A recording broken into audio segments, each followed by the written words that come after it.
Oke, Mai. Jadi ada pertanyaan apa nih yang bisa kita diskusikan? Soal CV, soal dokumen, Baik, soal tahap-tahapan rekrutmen, terserah. Hmm. Yang sifatnya general dulu ya. ya. Apa Gini tuh? Pak, kan banyak nih loker ya di Hmm, Instagram, di Telegram, di LinkedIn juga ada. Tapi hmm, nggak di Jobstreet gitu-gitu. Tapi yang pribadi sering dapat nih Pak, yang apa tuh lokernya itu bohong gitu, bodong. hmm, hmm. Gimana? Sorry, sorry. Terus habis itu kamu nemuin yang palsu gitu ya. Terus, Ya, itu tuh untuk kita tahu Pak, tips-tipsnya gimana. Terkadang udah dilihat nih Pak, udah coba di searching juga di Google, ada PT-nya ada, alamatnya ada. Tapi pas datang ternyata kayak pialang gitu Pak. oke. Ini dua hal yang berbeda ya antara loker palsu sama loker pialang gitu. Ini dua hal yang Iya, beda. Kamu harus garis bawahi dulu. Aku mau sedikit saja singgung pialang-pialang itu yang mungkin kamu beredar. Nanti silahkan cross check di Bapepti gitu. Ya, perusahaan pialang itu bukan perusahaan palsu ya gitu.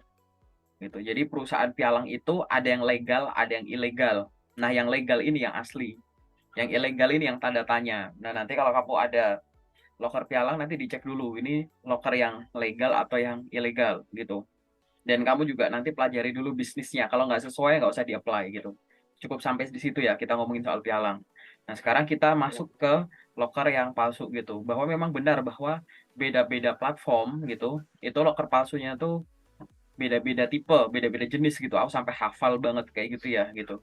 Mulai dari yang case-nya simple sampai yang case-nya kompleks kayak gitu. Mulai dari yang mudah diidentifikasi sampai yang kita nggak nyangka kalau itu tuh sebenarnya fake gitu. Nah, gimana yang harus kita lakukan? Apa yang harus kita lakukan kayak gitu? Nah, jelas ya, nomor satu, aku akan ngomong jauh sebelum kamu nemuin lokernya kayak sekarang ini. Jauh sebelum kamu apply. Kamu harus riset dulu ya, ciri-ciri loker yang fake, ciri-ciri lowongan kerja yang palsu tuh kayak gimana gitu. Kamu harus studi literatur dulu. Di luar sana ya banyak orang bikin konten, bikin postingan, bikin tulisan gitu-gitu yang mengedukasi gitu ya pembacanya bahwa ini loh pencirinya kayak gini gitu. At least kamu udah ada itu dulu. Biar apa? Biar nanti kamu kalau di tengah jalan menemukan hal yang mirip atau serupa atau bahkan persis gitu ya, itu kamu langsung keinget, oh ini penandanya kayak gini gitu. Oke, itu dulu paling basic. Kamu perkuat dulu. Kalau kamu nggak tahu jenis-jenis loker palsu itu modusnya kayak gimana gimana gimana, ya itu ya nanti kamu nggak peka, belum punya kepekaan. Jadi membangun kepekaan di awal adalah perkaya pengetahuan atau referensinya dulu gitu ya. Setelah nomor satu itu, yang nomor dua ya itu adalah konsultasikan dengan orang di dunia real, di dunia nyata. Kayak kamu diskusi sama aku gini, gitu. Kemarin saya habis nonton ini, kemarin saya habis baca ini, bener nggak yang palsu tuh kayak begini gitu. Biar apa? Biar kamu tuh terupdate, biar pemahaman kamu terhadap suatu konten yang sifatnya mungkin searah gitu ya. Mereka memberitahu lewat video, lewat gambar, lewat artikel, tapi kan kamu nggak bisa langsung nanya nih. Kamu diskusikan dulu dengan orang di sekitar. Tapi yang pengetahuannya lebih tinggi dari kamu soal itu. Jangan sesama orang yang nggak tahu ya diskusi itu hanya itu berbagi masalah itu malah nambahin masalah gitu, nanti takutnya malah salah langkah gitu ya. Jadi setelah kamu memperkaya ilmu kayak gitu terkait loker palsu gimana diskusi, ini kayak begini nanti diskusi sama aku nggak apa-apa di sesi private kayak gitu ya, gitu aku kasih gambaran oh begini begini begini begini begini gitu, jadi akhirnya kegambar tuh ya. Kalau udah kegambar kayak gitu, ini udah dari sisi jauh-jauh hari ya gitu ya. Yang selanjutnya adalah pada saat kamu mencari pekerjaan gitu ya, kamu harus pastikan dulu lowongannya itu asli, baru apply. Jadi cek lokernya dulu, baru lamar. Kebanyakan orang tuh buru-buru, gara-gara saking mudahnya lamar. Lamar kerja saking mudahnya tuh apa? Tinggal klik, klik, klik, klik gitu. Dibuka, di scroll, dibaca, oh aku suka ini, klik, klik, klik. Kayak gitu terus. Kepekaan kamu nggak muncul nanti di situ. Ya, terlebih untuk perusahaan-perusahaan yang satu, kamu namanya nggak familiar. Dua, perusahaannya familiar, tapi kamu ada feeling ini perusahaan tuh profesional banget, nggak mungkin deh lokernya begini gitu. Ya, loker palsu tuh kadang mengganti nama menjadi nama yang kita tidak kenal, bisa menjadi nama yang mirip seperti yang kita kenal, atau yang dibikin persis kayak gitu. Jadi ngaku-ngaku gitu, ada gitu. Jadi dari sisi situ dulu. Oke. Jadi kamu harus cek dulu lokernya, baru lamar. Jangan kebalik. Klik, klik, klik, klik. Begitu ada panggilan, kamu nanya deh ke orang-orang gitu kan. Teman-teman ini asli nggak ya gitu. Ya aku pengen tanya balik dong. Lah kamu udah cek belum sebelum lamar gitu. Kecuali memang ada panggilan padahal kamu nggak ngirim lamaran. Itu juga ada palsu kayak gitu. Gitu. Itu mengandalkan sifat keburu-buruannya orang. Banyak orang buru-buru ngirim banyak, nggak direkap, lupa udah lamar kemana aja. Kebetulan loker palsunya itu ngasih nama yang mirip seperti yang pernah kita lamar, karena kita mengandalkan ingatan yang tidak 100% ingat, jadi kita pakainya perasaan, bukan pakai ingatan akhirnya. Iya deh, kayaknya waktu itu aku lamar itu deh, padahal hanya mirip namanya. Gitu. Ya, itu dulu. Nah, setelah itu, apa cross check ini ya aku sebut cross check dulu baru lamar ini adalah cross checknya jangan cuma satu sumber gitu. Cross checknya harus di banyak sumber. Cari di Google, kamu buka Google tuh boleh, tapi nyari apa aja harus tahu. Buka Google misalkan nyari di Google tuh nyari apanya, jelas official websitenya ya kan, official sosmednya. Terus nyari official sosmed tuh mungkin officialnya di IG apa, officialnya di TikTok kalau ada, officialnya di mana LinkedIn kayak gitu ya kan. Terus di Google Maps ulasan-ulasannya dan lain-lain. Loker palsu itu kalau kamu cuma nyari nama PT-nya atau perusahaannya gitu, set, ya muncul tampilannya gitu. Kalau cari di Maps ya muncul.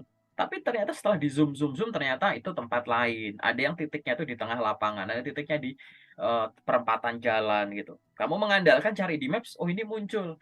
Itu peta tuh di zoom ini titik tuh nunjuk kemana gitu. Sampai kadang kita harus tahu kayak gitu ya.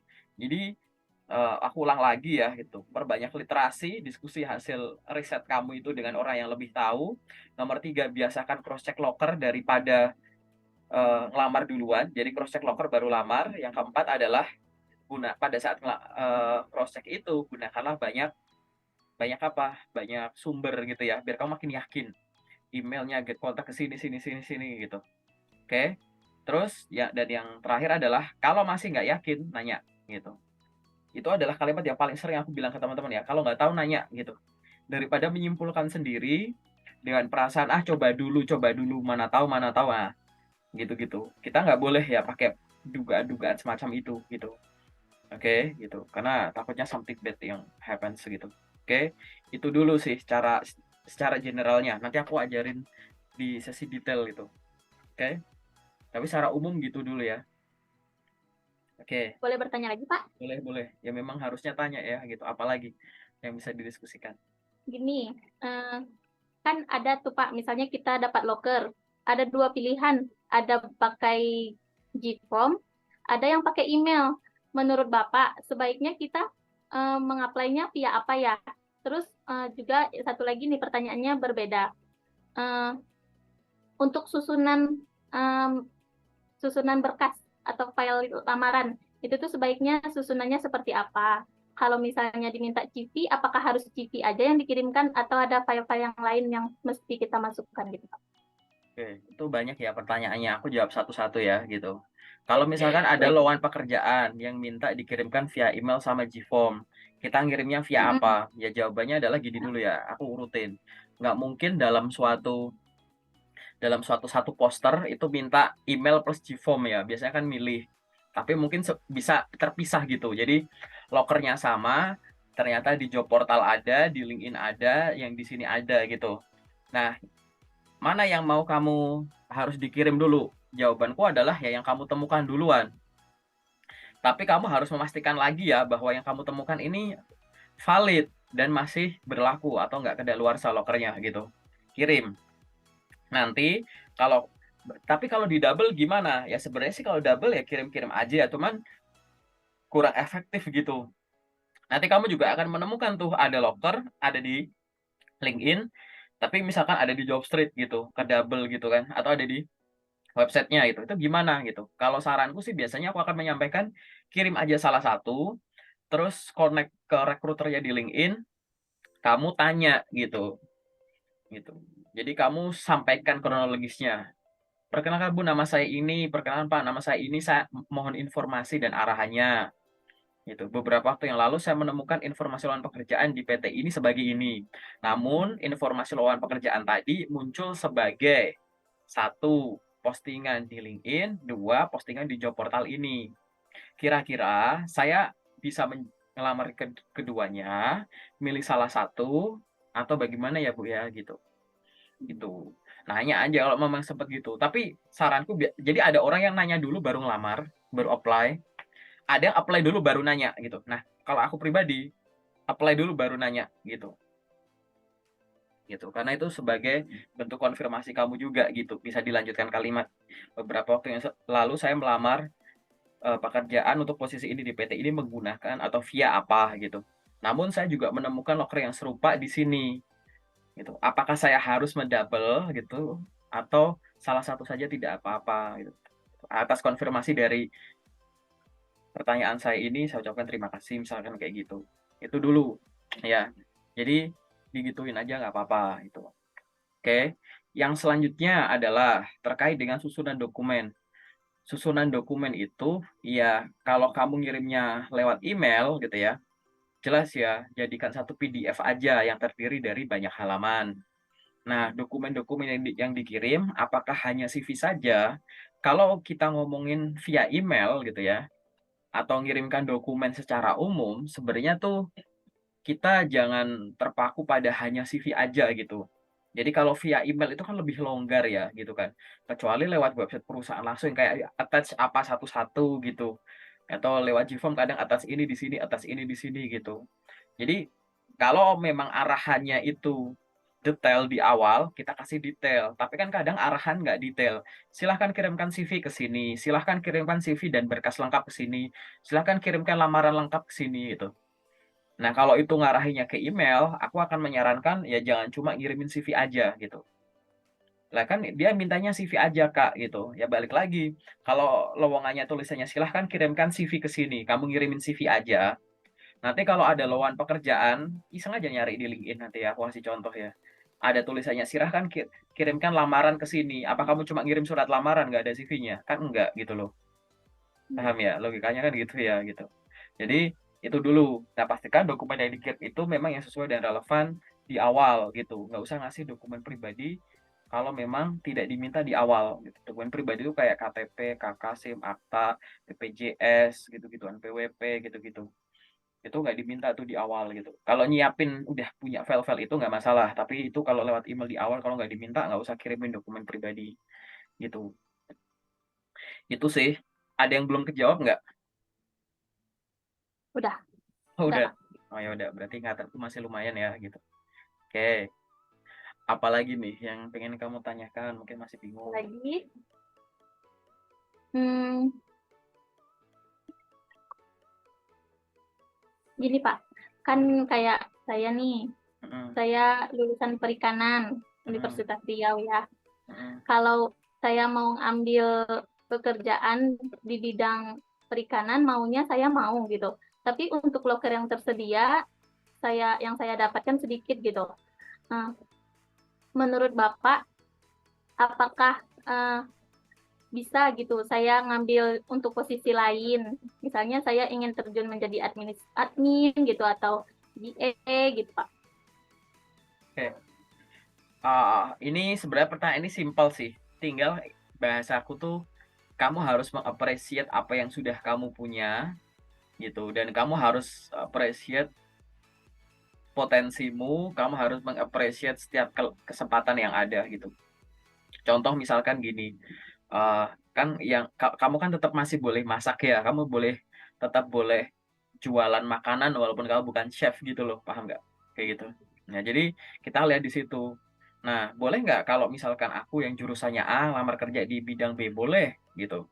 Tapi ingat di sini gitu. Ini dari kamu harus lihat dari sisi lowongan pekerjaan dan dari sisi kamunya gitu. Dari sisi lowongan pekerjaan kamu harus pahami, cari lowongan-lowongan pekerjaan yang dia itu sifatnya general. Misalkan lokernya tulisannya semua jurusan kayak gitu, ya kan? Atau misalkan lokernya tulisannya diutamakan jurusan ini, jurusan lain boleh melamar gitu. Nggak apa-apa, kirim-kirim aja yang sifat-sifatnya longgar-longgar kayak gitu, ya. Tapi balik lagi, di balik kelonggaran dari sisi pendidikan, pasti ada syarat khusus di sana. Apa syarat khususnya? Skillnya gitu. Nah, pada saat kita pengen nyimpang bidang gitu ya, gitu. Nah, kamu harus pahami bahwa tidak sekedar kamu pengen nyoba ke sana, tapi kamu sudah punya pengetahuan dan skill minimum yang dibutuhkan belum untuk posisi itu. Karena kan kamu harus sadar bahwa kamu bukan kandidat tunggal. Kamu akan dibandingkan dengan orang lain gitu. Khususnya orang-orang yang memang sejak awal di pendidikannya memang berkecimpung di situ, memang ngambil itu gitu kan. Nah, itu kamu harus bisa ngimbangin itu. "Wah, aku daftar admin boleh nggak?" "Boleh." "Admin harus apa?" "Jago Excel." Pelajari Excel, kamu udah jago belum? Gitu. Harus jago ngetik gini gitu, bikin laporan ini itu, terbiasa dengan ini, ngumpulin data, analis data ini, gitu. Kamu identifikasi dulu, gitu, skill yang udah kamu jadi identifikasi skill kamu dan pengetahuan kamu. Mana yang kamu udah tahu, udah paham, udah mahir, gitu. Itu tinggal pertahankan, tingkatkan, gitu kan. Terus mana yang kamu udah tahu, tapi belum mahir gitu. Berarti kamu harus ngeluangin waktu untuk mengasah itu, biar jago dulu sambil ngelamar-ngelamar gitu kan. Atau mungkin ada yang kamu baru tahu, apalagi mahir, belum kan gitu. Kamu malah baru tahu dan ternyata itu dibutuhkan untuk orang yang ada di posisi yang kamu sedang lamar gitu. Oh, kalau mau bisa di situ tuh harus bisa ini ya. Wah, aku belum bisa gitu. Nah, ini kamu juga harus ngeluangin waktu untuk belajar itu. Sehingga artinya apa? Ada 2 kegiatan di sini yang harus kamu ketahui bahwa kamu harus paham perusahaan pengennya apa, ya kamu identifikasi diri, mana yang kamu bisa jual gitu, ya mana yang kamu udah bisa, mana yang kamu belum bisa. Nah, yang belum bisa ini, kamu harus melakukan sesuatu, gitu. Sesuatu itu apa? Balik ke poin nomor 2 adalah setiap harinya sambil kamu sibuk apply kerja, kamu juga harus pengembangan diri, belajar hal-hal yang baru, kayak gitu. Belajar apa? Ya tadi, belajar hal-hal yang dibutuhkan, kamu udah bisa tapi belum mahir, atau yang malah kamu baru dengar padahal dibutuhin untuk posisi yang kamu incar tadi, kayak gitu. Boleh nggak kayak gitu? Boleh. Lebih dari 50% kan, tenaga kerja di Indonesia yang bekerja tidak sesuai dengan background pendidikannya gitu, salah satunya aku gitu. Itu juga kayak begitu. Jadi kamu harus lihat, oh posisi ini tuh harus bisa ini gitu. Pelajari itu gitu. Ya. Nanti disesuaikan dengan lokernya gitu. Banyak kok contoh-contoh orangnya gitu untuk melakukan itu gitu. Oke. Nah, nanti tetap pada akhirnya adalah setelah kamu identifikasi gitu ya, loker-lokernya, kemudian kamu identifikasi apa kekuatanmu dan kelemahan kamu, terus kamu bagi waktu untuk meningkatkan yang belum mahir sama yang belum bisa gitu ya. Nah, kamu di situ juga yang terakhir adalah pastikan kamu meyakinkan orang, meyakinkan perusahaan bahwa walaupun beda bidang, kamu tuh bisa itu gitu. Pamernya di mana? Macam-macam. Pamernya bisa di CV-mu gitu. Jadi jurusanmu A tapi kamu nulis skill-skill tertentu yang ibaratnya kamu peroleh dari suatu kerjaan kayak gitu. Atau satu organisasi atau kamu ikut pelatihan apa gitu. Ada di CV, ada di lampiran gitu. Selain itu, di mana lagi kamu bisa pamer skill itu? Ya kan, kan kamu lagi branding biar dikenal bahwa walaupun jurusanku ini aku bisa ini gitu. Kamu bisa pamer di sosial media, paling gampang di LinkedIn gitu. Ya, kamu lengkapi profilnya, kamu apply-apply sambil rutin apply-apply, kamu bikin postingan-postingan tuh soal apa yang kamu bisa dan terbiasa. Nah, yang bisa dan terbiasa ini salah satunya adalah skill-skill di luar jurusan kamu yang memang kamu kuasai. Gara-gara otodidak belajar sendiri atau belajar di luar pendidikan formal gitu. Karena biasanya kalau orang ngelakuin sesuatu tuh skill-nya langsung banyak gitu. Gitu. Jadi misalkan kamu pernah magang di suatu perusahaan, kamu dapat skill A, B, C, D, E. Nah, nanti untuk dapetin kerja tuh paling cuma fokus DE-nya doang atau A, B-nya aja yang dipakai kayak gitu. Bisa gitu. Kalau misalkan kamu bingung satu orang role-nya banyak ya kayak gitu. Misalkan kamu punya toko online tuh di suatu marketplace gitu. Kamu jualan hijab gitu, jualan online. Di situ kegiatan kamu tuh apa? Ya mulai bangun toko onlinemu ya, ngelengkapin metadatanya, kamu terus promosi sana sini, kadang kamu ngelakuin live shopping, kamu balesin chat gini-gini, eee, kemudian mengikuti proses pengiriman barang transaksinya lah gitu sampai diterima, kalau ada yang komplain, kalau ada yang pengen refund retur kamu proses gitu. Padahal kegiatan kamu tuh sebenarnya kalau dilihat secara global, secara gede adalah kamu jadi sales gitu ya, jualan hijab online gitu kan. Tapi kegiatan di dalamnya kan itu detail tuh ya. Kegiatan administrasinya ada, kegiatan marketingnya ada, kegiatan salesnya ada, kegiatan customer service-nya ada gitu. Nah ini adalah contoh bahwa pada saat kita melakukan suatu hal, pasti skill-nya yang kita peroleh banyak. Begitupun dengan berkuliah dengan jurusan kamu. Kamu kuliah selama sekian lama, ya dengan jurusan itu, nggak mungkin yang kamu bisa cuma itu doang. Kamu di dalamnya pasti berinteraksi dengan orang, interaksi dengan buku, interaksi dengan barang, interaksi dengan lingkungan gitu. Gitu. Ada yang kamu lakukan bersamaan dengan kamu menempuh pendidikan gitu. Nah itu skill-skill itu harus kamu tandain tuh apa aja gitu. Nah itu yang kamu tonjolkan. Nanti kalau misalkan toh sampai datang di interview gitu kan, kamu sampaikan, misalkan ditanya, "Lo jurusanmu kan ini, kenapa kok kamu ngelamar kerja di sini?" Gitu. Ya kamu bisa menyampaikan, misalkan gitu, "Memang Pak atau Bu, jurusan saya memang ini, namun pada saat saya mengenyam pendidikan di universitas ini, saya tidak hanya menghabiskan waktu saya untuk pendidikan formal tersebut. Di luar saya ada part-time sebagai ini, saya ada freelance sebagai ini, saya ikut organisasi ini itu."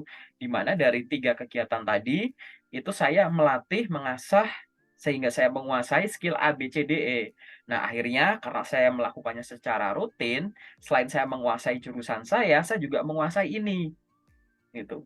Nah, untuk perjalanan karir saya tidak keberatan untuk nanti kalau berkarir di bidang ini atau di sini, gitu. Karena ini memang saya kuasai dan ini relevan dengan posisi ini yang sedang saya lamar, gitu. Jadi kayak gitu, nggak langsung kamu bingung bahwa, "Oh iya ya jurusannya nggak sesuai ya," gitu. Ya kamu harus lihat gitu. Ya kalau Anda seolah kamu mau bilang gitu, kalau Anda cuma ngelihatnya dari pendidikan formal ya nggak cocok, lihat bagian lain dong di CV saya," gitu. Nah itu kamu harus secara pede menyampaikan itu, gitu. Itu nanti dilatih sih sambil jalan ya, gitu.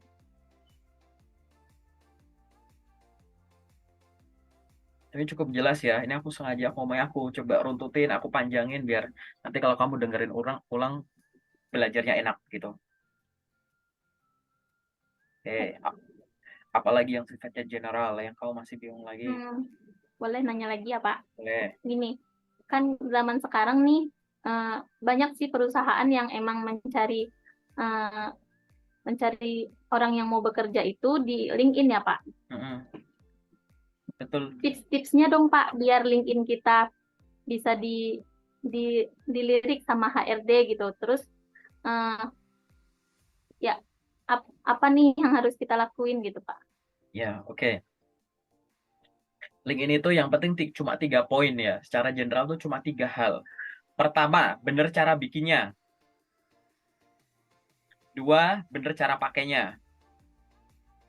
3, konsisten. Udah, itu semua kayak gitu. Job portal, sosmed, hukum utamanya tuh 3 itu. Bener cara CV juga sama, bener cara bikinnya, bener cara pakainya, konsisten. Link ini tuh bener cara bikinnya gimana? Bikin akun, ya, lengkapi informasinya. Kalau ada yang perlu dijabarin, dijabarin. Lebih dari sekedar, oh pendidikan udah aku isi. Pengalaman kerja udah. Pengalaman ini udah. Lebih dari sekedar udah. Tapi bener belum? Gitu. Menarik nggak yang ditulis bahasanya yang kamu pilih? Gitu. Itu namanya bener cara bikinnya dulu. Gitu. Nah sekarang anggap aja di level itu kamu udah bisa ya. Gitu. Anggap aja di level itu kamu udah bisa. Cara bikinnya udah nih. Nah sekarang tinggal kedua adalah cara pakainya. Cara pakai itu apa? Kamu nyebut LinkedIn. LinkedIn itu bukan job portal kayak Jobstreet dan yang lain. LinkedIn itu sosial media, walaupun di dalamnya ada job portalnya gitu ya, ibaratnya seolah-olah gitu ya. LinkedIn itu buat bernetwork gitu. Nah, artinya apa? Bener cara pakai LinkedIn itu bukan nyari loker terus kirim lamaran, nggak gitu. Kalau itu lewat job portal, iya. Bikin akun, udah bener bikinnya, langsung nyari loker, apply-apply gitu. Di LinkedIn nggak cuma itu. Ya, cara pakai LinkedIn itu macam-macam. Tadi itu juga termasuk ya, nyari loker terus apply, betul. Terus kamu harus apa? Connect orang baru, follow orang baru, bikin postingan original kamu biar dikenal sebagai siapa gitu ya.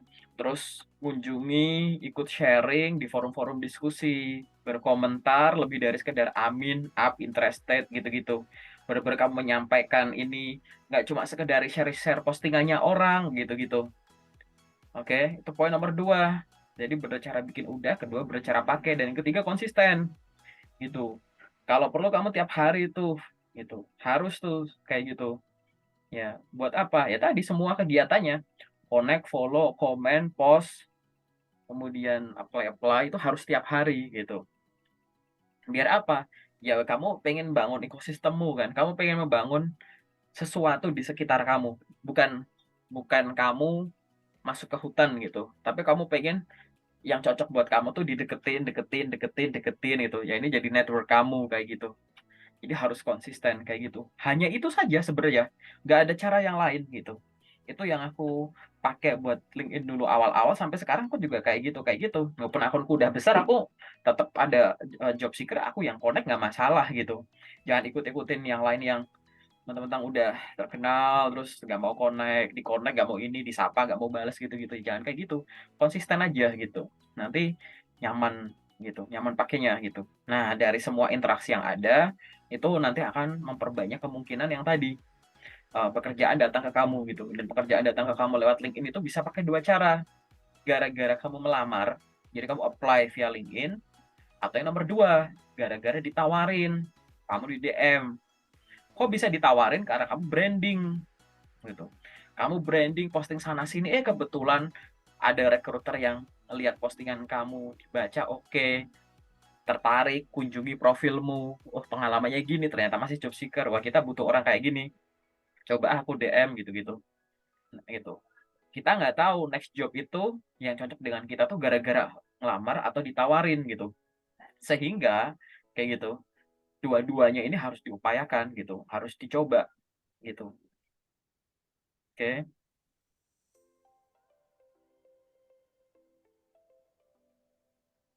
gitu Oke, aja Pak. sih. Ya. Oke, ada lagi nggak pertanyaan yang sifatnya general?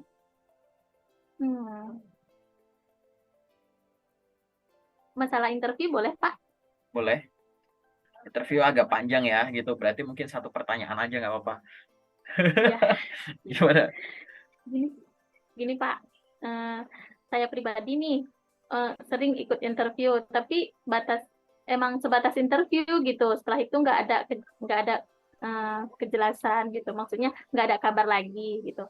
Mungkin yang saya pikir saya kurang percaya diri gitu Pak. Jadi boleh nggak Pak minta tips-tipsnya biar lebih percaya diri Ya, menghadapi ya, interview, ngomong ya. sama Ini HR-nya gitu. oke. Ini nanti kita lebih banyak di sesi private ya. Soal interview ini kita ngelanjutin yang kemarin ya, kayak gitu ya. Cuman di sini aku sampein cara meningkatkan kepercayaan diri gitu atau sebenarnya masalah utama orang nggak pede itu apa saat interview. Kamu harus pahami ya. Ya udah gini, jadi dua komponen. Jadi gini, interview itu penyampaian informasi secara lisan. Oke, interview Ya. itu kan penyampaian informasi secara lisan. Nah, penyampaian informasi secara lisan itu kita bagi jadi dua unsur. Yang pertama adalah informasi, yang kedua penyampaian secara lisan. Kalau digabung jadi penyampaian informasi secara lisan, paham ya? Gitu. Nah, kalau ini kita pisah gini, kamu harus identifikasi komponen ini. Orang kadang nggak pede gara-gara informasi atau materi atau isi sini, atau penyampaian secara lisan karena ini gitu, karena ini gitu. Nah, ini dicek lagi. Informasi itu ibaratnya itu adalah materi yang kamu siapkan untuk merespon setiap pertanyaan atau feedback yang ada. Ya, informasi ini apa aja? Ya, misalkan kamu baca ulang CV kamu dan pengalaman-pengalamannya, riset soal perusahaan di websitenya, di sosial medianya, di berita mungkin gitu ya. Terus kamu riset juga soal posisi yang sedang kamu lamar, paham tugas, tanggung jawab, pemenang, skill yang dibutuhkan gitu-gitu. Ya. Kemudian riset apa lagi? Riset terkait dengan informasi soal apa? Mungkin pertanyaan yang biasa muncul di tahap interview HR atau user. Di luar sana udah banyak orang yang membagikan itu di channel YouTube-ku juga ada ya di playlist tes interview gitu. Jadi kamu harus familiar dengan itu semua. Saat kamu udah riset soal itu semua, artinya kamu sudah mengantisipasi ya kemungkinan kamu grogi, kemungkinan kamu nggak pede karena kurangnya persiapan materi. Oke? materi yang kemudian ditanya. Jangan sampai kayak, aduh aku nggak belajar itu malah ditanya soal skripsiku lagi gitu. Nah, nggak bisa kayak gitu. Kok nanyanya soal gini sih? Gitu. Kan aku udah kerja, ngapain yang ditanya malah soal aku masih kuliah ya? Kerjaan kemarin mah nggak ditanya-tanya, nggak bisa gitu. Karena itu termasuk bagian dari materi yang harus kamu siapkan. Itu baru yang di sini ya, baru yang informasi. Di sini ada satu lagi tadi, penyampaian secara lisan.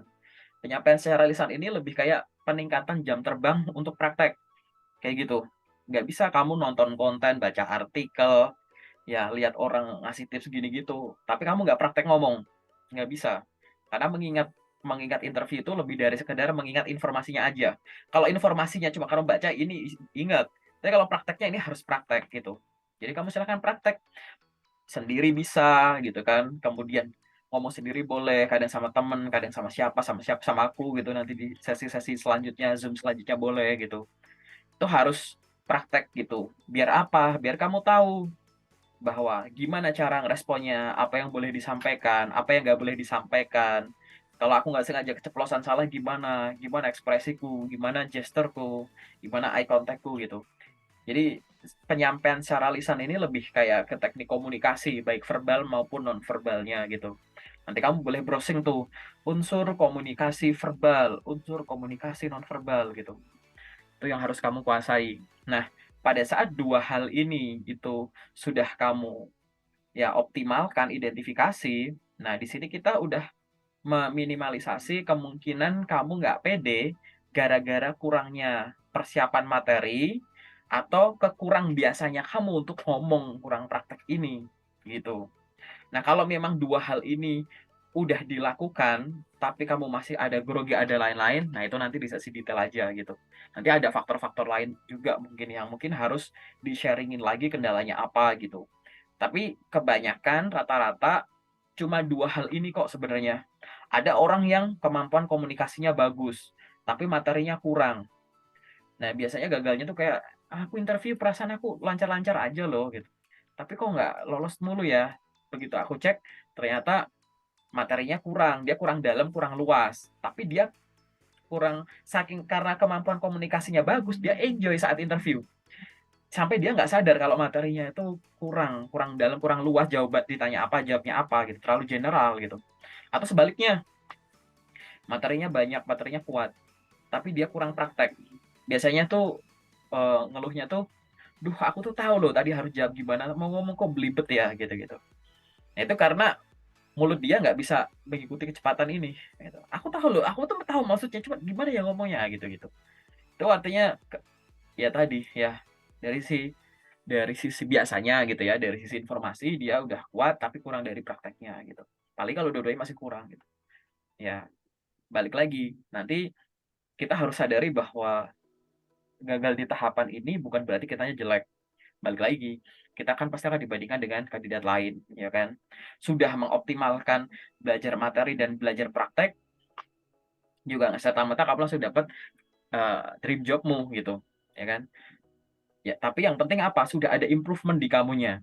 Begitu udah ada improvement, kamu tuh udah lebih dekat gitu dengan, pekerjaan yang kamu pengen, kayak gitu. Nah, nanti kita identifikasi itu dulu, 2 hal ini gitu.